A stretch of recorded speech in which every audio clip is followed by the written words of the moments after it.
Good afternoon, one and all, and thank you very much for being with us this afternoon at the intersection, quite frankly, of the gas tax and the mileage tax.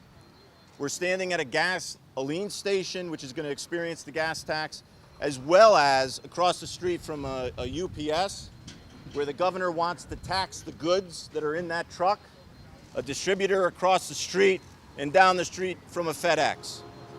This is a perfect location to bring forth this point, because whether you're buying gas or food, these are necessities to the middle income and lower income folks in the state of Connecticut. These are regressive taxes. Regressive taxes because they hit the people at the middle and lower incomes much harder than individuals earning over six figures. But the Democrats in Hartford, that's who they're coming after, because their solution to every single one of Connecticut's problems is the middle class wallet. And that's got to stop. And the only way it's going to stop is by raising the level of awareness and bringing this issue back to our districts, back to our neighborhoods, so that our constituents can actually see what the Democrats are proposing and doing.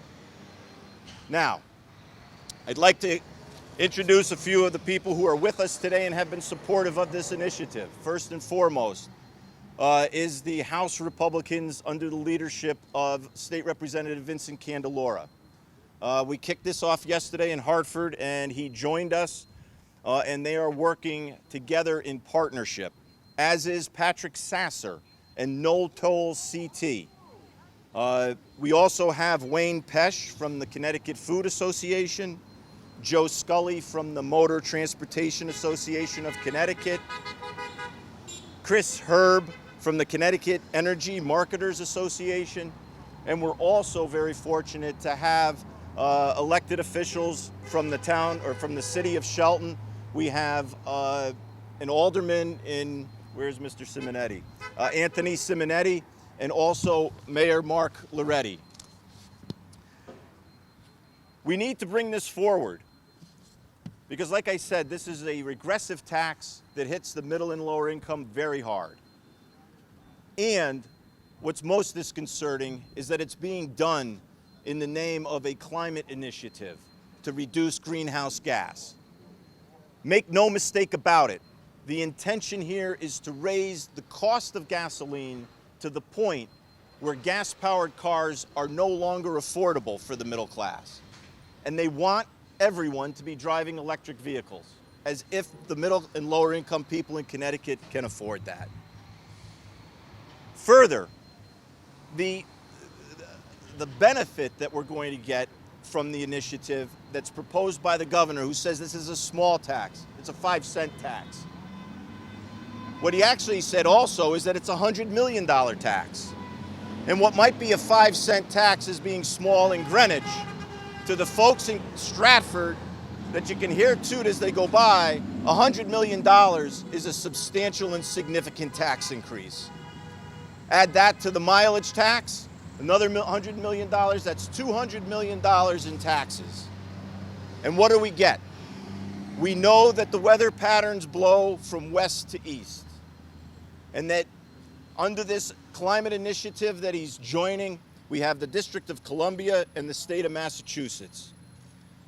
Wind blows west to east, so this is going to benefit Rhode Island and the Atlantic Ocean. And unless we can get the states of New York, New Jersey, Pennsylvania, and Ohio to also join in a regional impact, it's not going to benefit our neighborhoods.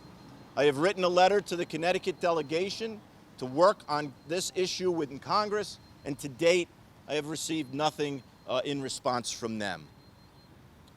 So if we're going to ask Connecticut taxpayers to make another sacrifice, they should at least get the benefit of the bargain. And mindful that this tax is being asked for at a time when we are getting historic levels, billions of dollars out of Washington. The current state budget is in a surplus, and last week the legislative Democrats asked for $3.2 billion of new taxes. When is enough enough? That's why we're here. We're here to get this message out, to say that Connecticut taxpayers have had enough. You can hear the horns tooting. They'll tell you loud and clear that they've had enough. This now has to be brought to the people that are in control under the Capitol dome so that they hear this. I would like to now introduce Patrick Sasser from the No Tolls CT to say a few words. Patrick. Thank you, Senator. So I'm proud to be here today. I'm happy to stand here with my fellow taxpayers here in the state of Connecticut. Once again, the governor is proposing another tax on the working class and the lower income families here in the state of Connecticut.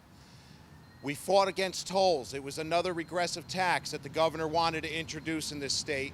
Here we are with another regressive tax that we're fighting against. When does it stop? When is enough enough? The state of Connecticut is the second highest tax state in the country. When do we recognize that the people can no longer afford these regressive taxes? When is the governor going to dig in and roll up his sleeves and start cutting costs? Start making this state more affordable so that people can continue to live here? That's why we're out here today. We want to bring awareness, just like we did fighting against the tolls. I'm happy to partner up with the Republican caucus. I'm disappointed that there aren't Democrats here today with us from the House and Senate. This is a tax that's going to affect people in every district in this state. They should be out here with us. And it's frustrating that they're not and they stay silent. And that's why we need to be out here to make sure that the taxpayers know that these bills are out there, that the governor is pushing for this, because otherwise in the dark of night, these types of taxes will get passed and the people won't even know about it. So that's why we're here. We'll continue to fight this. We'll be out on the street corners throughout the state of Connecticut, making sure that everyone is aware that the governor wants another tax on top of the two gas taxes we already have in this state. So thank you everyone for showing up here today. We're going to keep fighting this fight. Thank you, Senator. Thank you, Patrick. I would also like to bring the mayor of Shelton, Mark Loretti, to make a few comments. Thank you, Senator, and good afternoon, everyone. It is a proven fact that the more that you tax, the less prosperity that you enjoy.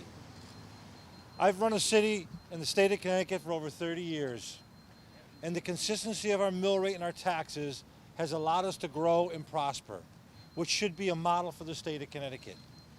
When you maintain and you lower taxes, everyone does better. Everyone. Every tax-paying resident, every working class person does better. You know, it's not hard to understand why Connecticut is last in job growth in the country, last in the economic recovery pre-pandemic. Why were people leaving? Why were businesses leaving? Because our lack of affordability. And so that really needs to change. This is yet another example of what's wrong with the economic situation in Connecticut. We have a beautiful state. We have a state where people want to be. We were home to more Fortune 500 companies than any other state in the country. And over 30 years ago, a company called UPS that was housed in Greenwich said to then Governor Weicker, if you implement this income tax, we're leaving. 30 years later, they went to Atlanta, Georgia, and they're not coming back. It's a proven fact about taxation. We need to do better. We need to all come together and understand that a good economy lifts all boats, particularly people at the lower end of the economic scale. Senator, thanks for getting us together here today, and I'm happy to have an opportunity to speak on behalf of people who go to work every day for a living and pay taxes. Thank you. Well, thank you, Mr. Mayor, for lending your voice to the chorus.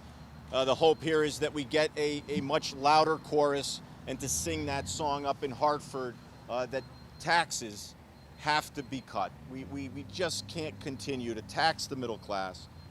And to get involved and to sign our petition, we would encourage people to go to stopthegasta.ct.com or stopthefoodtaxct.com.